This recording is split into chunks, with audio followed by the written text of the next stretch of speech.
ሰላም ውድ አድማጮችና ተመልካቾች፣ ባለፉት ፕሮግራሞቼ የመከላከያ ሚኒስቴር ኤታማዦር ሹም ከነበሩት ከሌተናል ጄኔራል ሐዲስ ተድላ፣ የአዲስ አበባ ከንቲባና የኢትዮጵያ ሕዝባዊ ዲሞክራሲያዊ ሪፐብሊክ ምክትል ጠቅላይ ሚኒስትር ከነበሩት ከዶክተር ዓለሙ አበበና የኢሰፓ የፖሊት ቢሮ አባልና የኢኮኖሚ መምሪያ ኃላፊ ከነበሩት ከክቡር አቶ ፋሲካ ሲደልል ጋር ያደረግኩትን ቆይታ ተከታትላችኋል። በዚህም ቆይታዬ የኢሰፓ ጓዶችን ያልታየ ሰብአዊ ጎን በቅርበት የተገነዘባችሁ ይመስለኛል። ዛሬ ከኢሰፓ ጓዶች ወደ ኢህአዴግ ታጋዮች መለስ ብያለሁ። ዳገቱን ከነቁልቁለቱ በማየት ከግማሽ እውነት እንድን ዘንድ ከዚያም በይደር ወዳቆየነው የፍሬዓለም ሽባባው ትውስታ እንመለሳለን። የኔ ደማቅ ሰዎች ይቀጥላል።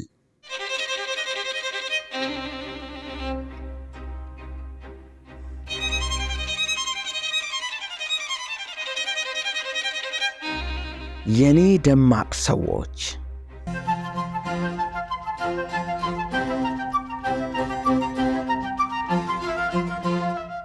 የኢንግላንዱ ንጉሥ ጆርጅ ስድስተኛ ገና በሕፃንነቱ ከቤተሰቦቹ ጋር ቀርቦ ምሳውን ይበላል።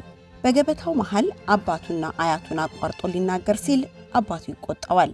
ምግብህን በልተህ እስክትጨርስ መናገር የለብህም አላልኩህም አለው።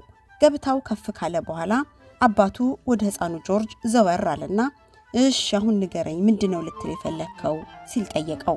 ሕፃኑ ጆርጅም አሁንማ አይጠቅምህም፣ ቅድም ልትጎርሰው ካዘጋጀው ምግብ ላይ በረሮ እንዳረፈ ልነግርህ ነበር አለው።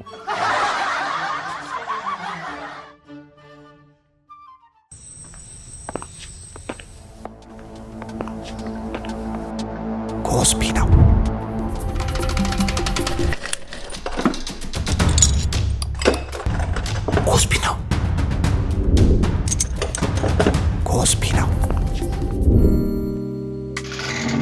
አዎ ኮስፒ ነው። ከእንግዲህ ባለቤቱ የዘጋውን በር እኮ ማን ሊነቀንቅ? ኮስፒ የብረት መዝጊያዎችን ይዞ ቀረበ። በፓስኮድ በአሻራና በቁልፍ የሚከፈቱ ድምፅ የማያስተላልፉ እሳትን ለረጅም ሰዓት የሚቋቋሙ እርጥበት የማያበላሻቸውና በላቀ ቴክኖሎጂ የፓውደር ኮቲንግና ዋተር ቤዝ የቀለም ቅብ የተቀቡ የኮስፒ በሮችን ገጥመው ቀን በኩራት ሌሊት የሰላም እንቅልፍ ይተኙ። ስራ እንዲፈልጉልን ነበር ጋሽ። ኮስፒ ብረት በሮች ከሚድሮክ ኢንቨስትመንት ግሩፕ።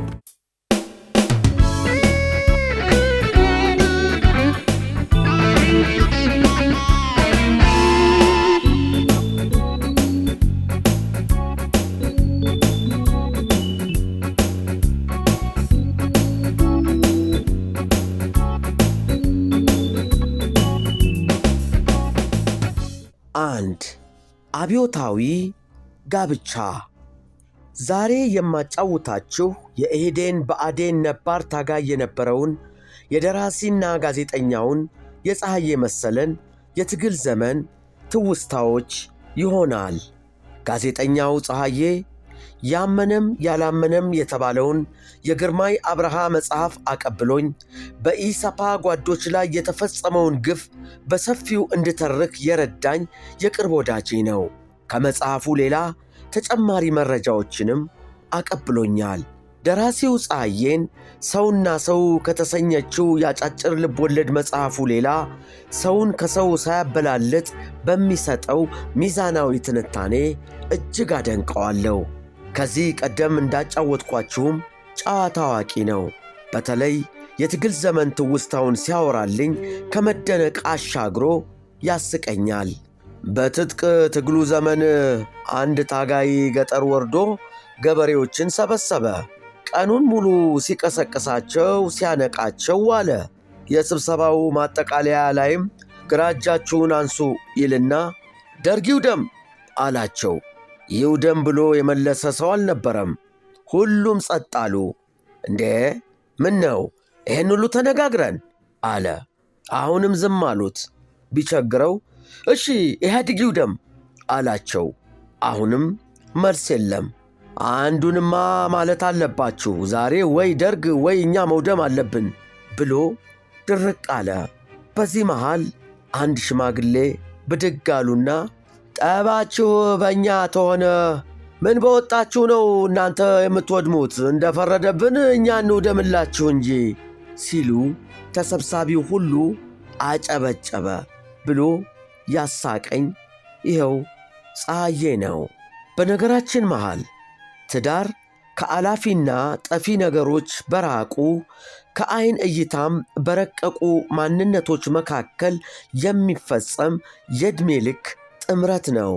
ይህ ግንዛቤ አብዮታዊ ዲሲፕሊንን ጠብቆ ሲፈጸም ምን ይመስላል? ፀሐዬ እንዲህ አለኝ። በ1982 ዓመተ ምህረት በረሃ የነበረን 500 ያክል ታጋዮች 9 ወር የፈጀ ሥልጠና ወሰድን። ከሰልጣኞቹ መካከል የተወሰኑት ጀማሪ ታጋዮች ሲሆኑ የተወሰኑት ደግሞ ነባር ታጋዮች ነበሩ። በሥልጠናው መሃል በትዳር ለመተሳሰል አመልክተው የቆዩ ታጋዮች የሚገመገሙበት ሰዓት ደረሰ። ከእጩ አግቢዎቹ መሃል አንዱ ጀማሪ ታጋይ ብድግ ብሎ ቆመ። መድረኩን የሚመራው ታጋይ ጠየቀው። ለምን ልታገባት ፈለክ? አለው። ስላፈቀርኳት። ምኗን አይተህ ነው ያፈቀርካት? ኮስተር ብሎ መለሰ። ዐይኖቿ ማርከውኛል፣ ቁመናዋም ስቦኛል በማለት። ይህ ያልተለመደ ምላሽ ተሰብሳቢውን በሳቅ አፈነዳው። መድረኩን የሚመራው ታጋይ ቆፍጠን ባለ ድምፅ ሥነ ሥርዓት አለ። የሚያስቅ ነገር የለም። በከባድ ጉዳይ ላይ ነው የምንነጋገረው። የትግላችን አንዱ ዓላማ አብዮታዊና ዲሞክራሲያዊ ትዳር የታጋዩ ብቻ ሳይሆን የሕዝባችን ባህል እንዲሆን እኮ ነው ከማለቱ ሁሉም ሳቁን አቆመ። ከባድ ጸጥታም ሰፈነ። አሁን ወደ ትዳር አመልካቹ ታጋይ ዘወር አለና እሺ፣ ዐይኖቿ ማረኩ፣ ቁመናዋም ሳበ፣ ስለዚህ ልታገባት ፈለክ አይደል? ሲል ጠየቀው። ልክ ነው አለ ታጋዩ። ይህች የወደድካት ሴት ጓዲት ነች፣ ታጋይ ነች። ነገ በአውደ ውጊያ ተሳትፋ ስትዋጋ የማረኩ ዐይኖቿ ሊጠፉ ይችላሉ፣ የሳበህ ቁመናዋም ይጎድል ይሆናል። ያን ጊዜ ፍቺ ትጠይቃለህ ማለት ነዋ።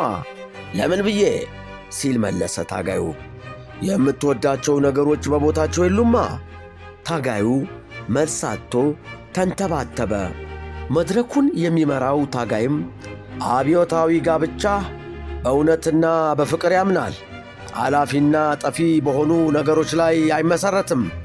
በአካላዊ ቁመና፣ በገንዘብ፣ በሀብትና በመሳሰለው ላይ ተመርኩዞ የሚመሠረት ጋብቻ ከንቱ ነው፣ የቡርዣ ጋብቻ ነው፣ እሱ እኛን አይመጥንም እያለ ሰፊ ማብራሪያ ከሰጠን በኋላ ወደ ታጋዩ ዘወር አለና ቁርጡን ነገረው። አስተሳሰብህን እስክታስተካክል ጥያቄ ታግዶዋል አለው።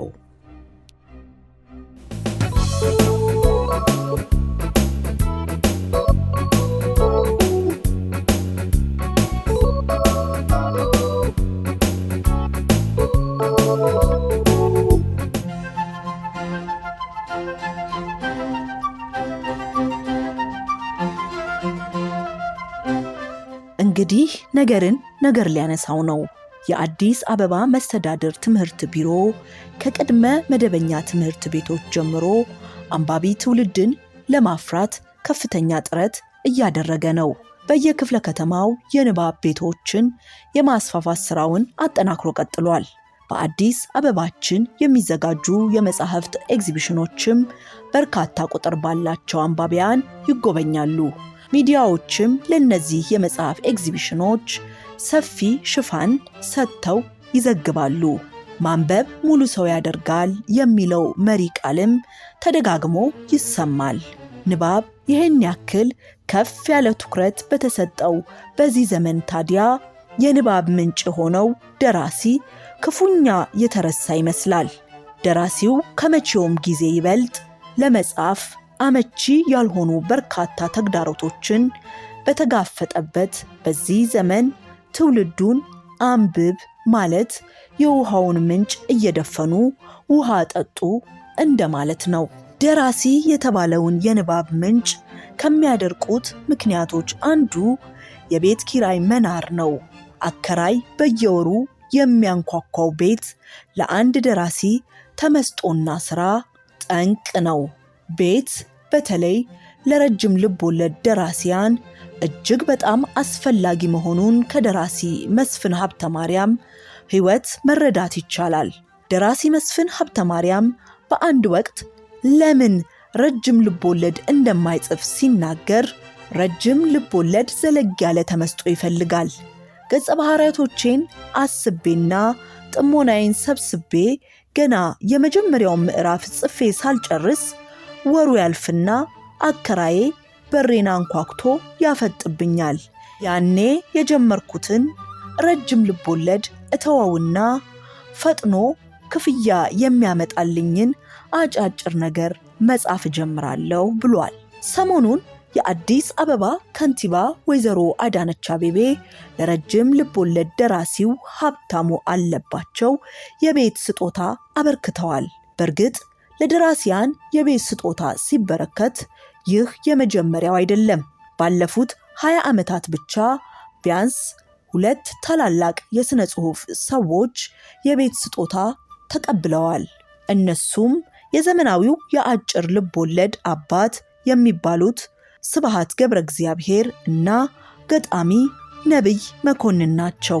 ለእነኚህ ታላላቅ የሥነ ጽሑፍ ሰዎች ሽልማቱን ላበረከቱት መንግስታት ያለን አክብሮትና ምስጋና እንደተጠበቀ ሆኖ አንድ ነገር ለማስታወስ ወደድን።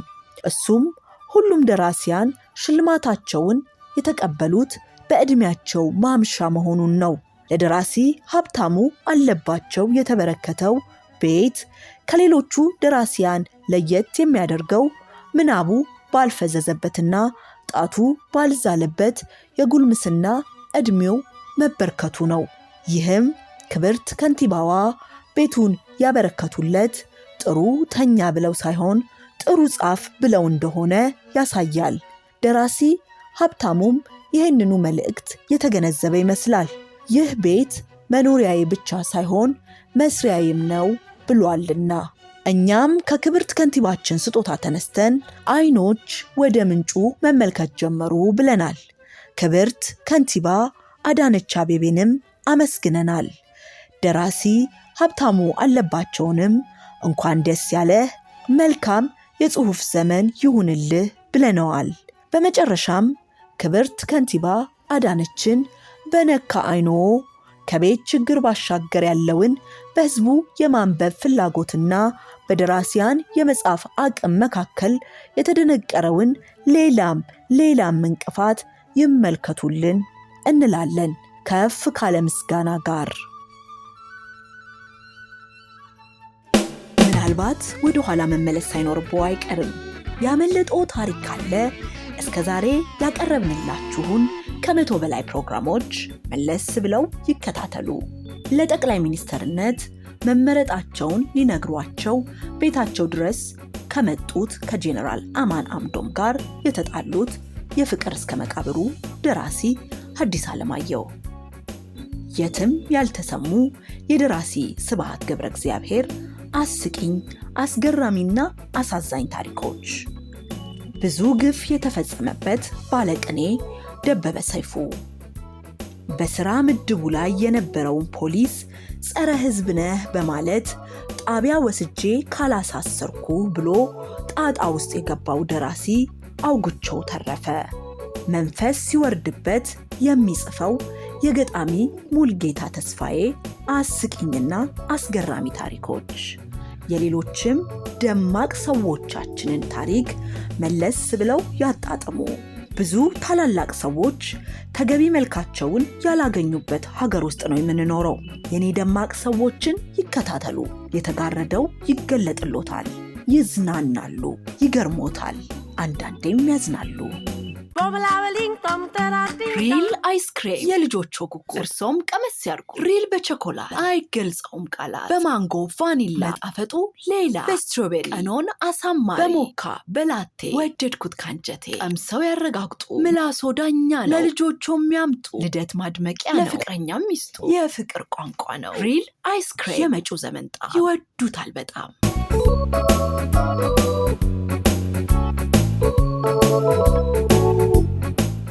ሁለት ከአማኝ ቤት የጠፋው ታማኝ በሁሉም ሃይማኖቶች ውስጥ ታሪካቸው በክብርና በአድናቆት የሚነገርላቸው ቅዱሳን ሰዎች አሉ። እነዚህ ቅዱሳን ሰዎች በሃይማኖቱ ተከታዮች ዘንድ ዝነኞች ናቸው። የዝነኝነታቸው ምክንያትም ጥቂትነታቸው ይመስለኛል። የጥቂትነታቸው ሰበብ ደግሞ የብዙዎቻችን ዓመፅ ነው። ዓይናችንንም ጆሮአችንንም አፋችንንም ልባችንንም አእምሮአችንንም እግራችንንም እጃችንንም ለምናምነው አምላክ አሳልፎ መስጠቱም ሰጥቶ ማስገዛቱም ከበደንና ለቅዱሳኑ ጥቂትነት ምክንያት ሆነን። ይህን ለእኛ ለአማኞች የከበደንን መሰጠት በቀላሉ ስለሚኖሩ ታጋዮች ፀሐይ የመሰለ በሰፊው ሲያጫውተኝ እጅግ ተገረምኩ። ይሄ ማለት ሕይወታቸው የድርጅቱ ነው። ስለዚህ በዚህ መንገድ ሄደ ሞት ከተባሉ በደስታ ሄደው ይሞታሉ።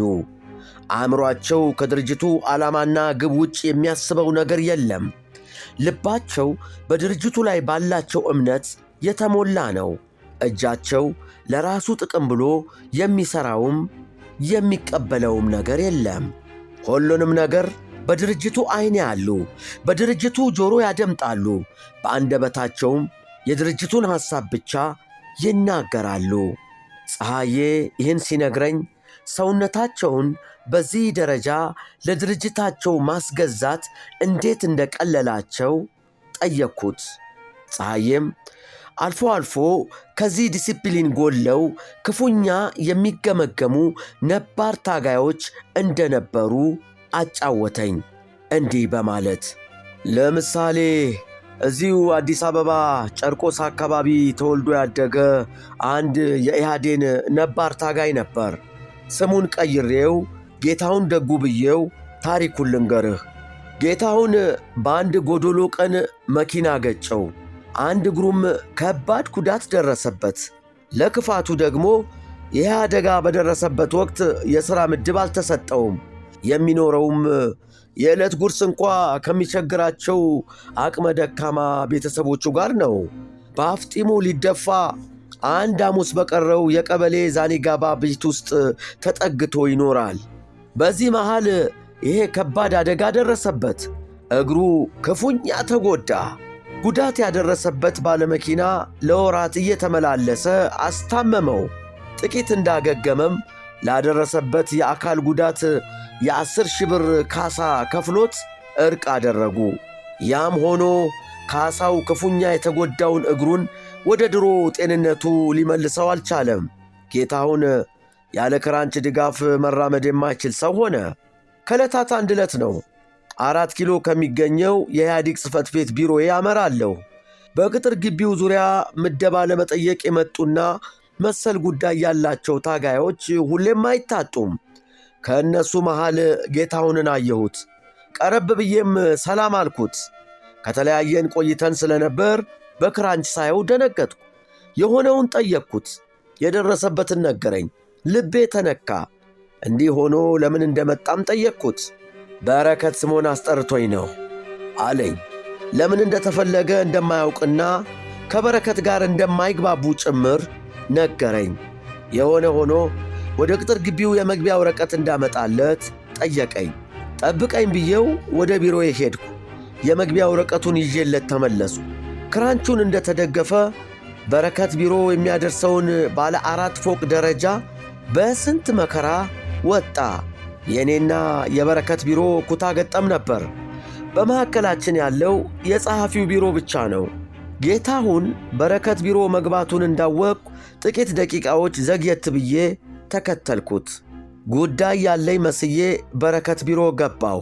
በረከት ጌታሁንን በቁጣ እየተመለከተ ይጠይቀዋል። ትግሉን የተቀላቀልከው ሕይወትህን ጭምር ሰጥተህ አልነበር እንዴ? ይለዋል።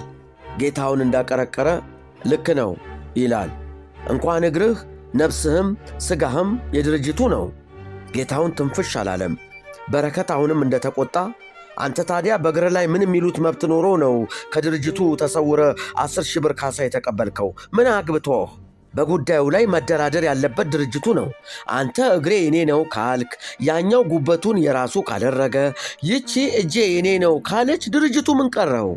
በዚያን ሰዓት ጌታውን ችግረኛ ነኝ እያለ፣ ምድብ አልተሰጠኝም እያለ፣ ከባድ ጉዳት ነው የደረሰብኝ እያለ፣ በዚያ ላይ ቤተሰቦቼ እያለ የግል መከራውን ይዘረዝራል እንጂ በገዛ ከላቴ ምን አገባው ድርጅቴ አይልም። ችግሩንና ጉዳቱን በዚህ ሁናቴ ሲገልጽ በጥብቅ የዲሲፕሊን ሰውነቱ የሚታወቀው በረከትም ይገስጸዋል። አታምታታ፣ ያ ሌላ ይሄ ሌላ፣ የቱንም ያክል ጉዳት ቢደርስብህ አንተን የማሳከም ኃላፊነት የድርጅቱ ነው። ድርጅቱ ካመነበት ውጭ አገር ድረስ ልኮ ሊያሳክም ይችላል። አንተ ግን ከድርጅቱ ተደብቀ የልብህን ሠራ፣ ደንቡን ተላልፈሃል ይለዋል። በመጨረሻም አሁን ገንዘቡን ለድርጅቱ ታስረክባለህ ወይስ ሲለው ጌታውን አቀረቀረ። ወጋቸውን ከዚህ በላይ ለመከታተል ድፍረቱ አነሰኝ። በረከት ጠረጴዛ ላይ ያገኘሁትን መጽሔት በደመ ነፍስ አንስቼ ወጣው። ከ30 ደቂቃዎች በኋላ ጌታውን ከበረከት ቢሮ ወጣ። ምድር ቤት እስኪወርድ ጠብቄ ተከተልኩት። ቀርቤም ጠየቅኩት። ክርክራችሁ በምን ተቋጨ አልኩት። በጣም አዝኖና ተክዞ ስለነበር ቃል አልተነፈሰም። በዝምታ እንደተዋጥን ሸኘሁት። መውጫ በሩ ጋር ስንደርስ አመሰግናለሁ ብሎ ጨበጠኝ። ከዚህች ቃል ውጭ ምንም ሳይጨምር ክራንቹን ተደግፎ መንገዱን ቀጠለ፣ ዘወር ብሎ እንኳ ሳይመለከተኝ። ከዚያን ጊዜ ወዲህ ጌታውንን አግኝቸውም አይቸውም አላውቅም፣ ወሬውንም አልሰማሁም አለኝ የኢህዴን ብአዴኑ ነባር ታጋይ ፀሐዬ መሰለ። ይህን ያነሳሁት የዚያን ዘመኑ ታጋዮች ሁለመናቸውን እስከዚህ ድረስ ለትግሉና ለድርጅታቸው ከመስጠታቸው የተነሳ በገዛ እግራቸው ላይ በደረሰ አደጋ እንኳ በግላቸው መወሰንም መደራደርም አለመቻላቸውን ለማስታወስ ነው። እኛ አማኞቹ በዚህ ደረጃ ሁለመናችንን ለፈጣሪ ፈቃድ ሰጥተንና አስገዝተን ቢሆን ሀገራችን ምን ያህል የሰላም የፍቅርና የመተሳሰብ ምድር ትሆን እንደነበር ሳስብ ተቆጨው። ሳይለየን ያቆየን።